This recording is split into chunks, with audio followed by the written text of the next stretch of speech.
आपण आत्ता ज्या ठिकाणी उभे आहोत, हा जो मोकळा जो आपण पूर्ण परिसर पाहिला, हा त्यावेळेचा पूर्ण राज दरबार आहे। समोर जी आपण आता जी मेघडंबरी पाहिली, त्याच ठिकाणी छत्रपती शिवाजी महाराजांचा 6 जून 1674ला राज्याभिषेक झाला।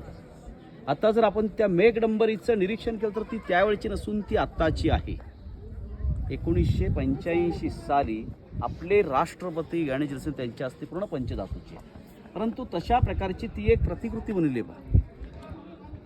त्याच्या आतमध्ये सिंहासन पाहिलं, महाराजांचा पुतळा हा युवराज संभाजीराजे कोल्हापूरचे आणि तो 2009 मध्ये बसवलेला आणि त्याच्या खाली जी चौकोनी आकाराची रिलिंग पाहिली, त्याच्या आतमध्ये जो दगड आहे त्याच्यावरती रत्न जडित 32 मण सोन्याचं सिंहासन होतं महाराजांचं। ते 1689ला ज्यावेळेस मोगलांनी हल्ला केला त्यावेळेस ते पळवून नेलं आणि तिथून बोललेलं पण अंतर पाहिलं त्या मेघडंबरीपासून या नगारखान्यापर्यंत मधलं अंतर 200 फूट अंतर आहे। या चारी कोपऱ्यामध्ये कुठेही कोणी बोललं त्या तिथून बोललं, पण चारी कोपऱ्यामध्ये त्यावेळेस लाऊड सिस्टीममध्ये काही नव्हते, अजूनही आवाज येतो। तर सर्व शांत पाहिजे तरच तो प्रयत्न पाहता येतो। आता महाराजांचा राज्याभिषेक सोहळा तुम्हाला माहितीच असेल। महाराजांचा राज्याभिषेक सोहळा इंग्रजाच्या वकिलाने इंदिरा ऑक्सिटनने आपल्या डेली डायरीमध्ये जसा तसा नमूद करून लपा।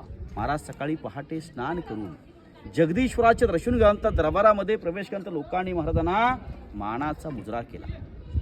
सिंहासनाच्या पायथ्याशी गेल्यानंतर त्यांना तिथली प्रत्येक पायरी चढत असताना प्रथम ज्यांनी आपल्या स्वराज्यासाठी प्राणाचं बलिदान दिलं, तसे तानाजी मालुसरे, बाजीराव देशपांडे, नेताजी पालकर सिंहासनावरती आरूढ झाल्यानंतर त्यांच्या डाव्यातल्या काही राण्या, उजव्यात असल्या काही राण्या, अष्टप्रधान मंडळाची बसण्याची व्यवस्था केलेली, जिजाऊ मासाहेबांची बसण्याची व्यवस्था केलेली। महाराजांच्या राज्याभिषेकासाठी 6000 लोकसंख्या ठिकाणी होती। दिलेल्या गागाभट्टांच्या मंत्रानुसार पार पडत असताना एक गर्जना करण्यात आली, ती म्हणजे अशी की प्रौढ प्रताप पुरंदर क्षत्रिय कुलावतंस सिंहासनाधीश्वर राजाधिराज छत्रपती शिवाजी महाराज की जय। हर हर महादेव घोषणानंतर महाराजांच्या डोक्यावरती सुवर्ण फुलांचा वर्ष झाला, महाराज छत्रपती झाले। आणि ज्या वेळेस महाराजांची मिरवणूक त्या नगारखान्याच्या समोर निघाली, याच्या समोरच 2 हत्ती सजीवलेले परेंद्र औषधांनी आश्चर्यचकित हत्ती वरती पायी माणूस सुद्धा होऊ शकत नाही, बलाढ्य देश आणले।